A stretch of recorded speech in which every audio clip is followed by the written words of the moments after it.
It was called the African Brigade. This unit, the 1st North Carolina Colored Volunteers, stepped forward and proved to the world, just as the Massachusetts 54th and the 166 other African American regiments who fought in the Civil War.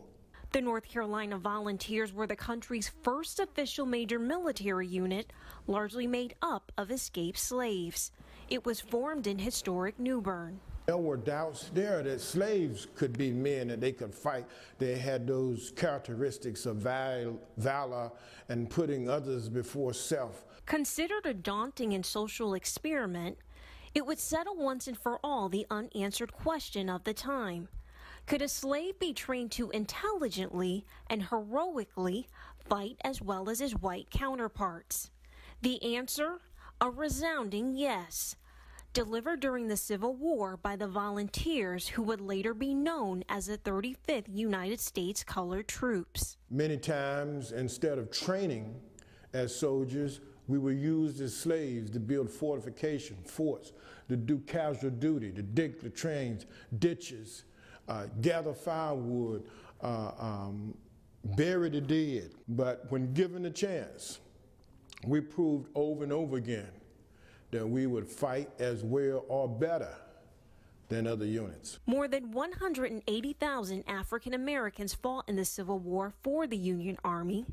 The city of New Bern served as a recruiting headquarters, enlisting more than 5,000 soldiers in the United States Colored Troops.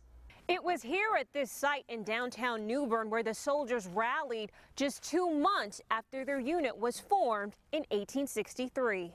Slowly, we changed the attitudes and the perceptions of many Americans who felt that African Americans were not men and were less than human, that they could not fight. The unit was commanded by Colonel James Beecher, the brother of famed abolitionist and author Harriet Beecher Stowe. James Beecher was appointed because he and his family were staunch abolitionists. Once commander, Beecher appointed Major John V. DeGrasse, an internationally trained black medical officer. Major DeGrasse was the first African American to be admitted to a state medical society in 1854.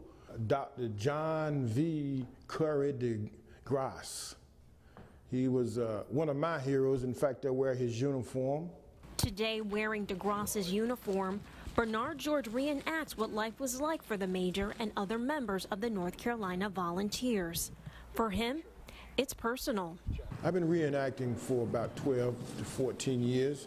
My grandfather told me when I was a young lad that his grandfather fought in the Civil War. I didn't believe him because that wasn't in the history books. After doing research of his own, George would later find out his grandfather was telling him the truth.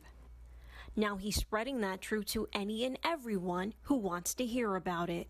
Those stories need to be told, and those are stories of our ancestors, or our great-grandfathers and great-grandmothers who bore the sting of slavery, the humiliation of slavery, the trial of slavery, and brought us through as a people to a new day.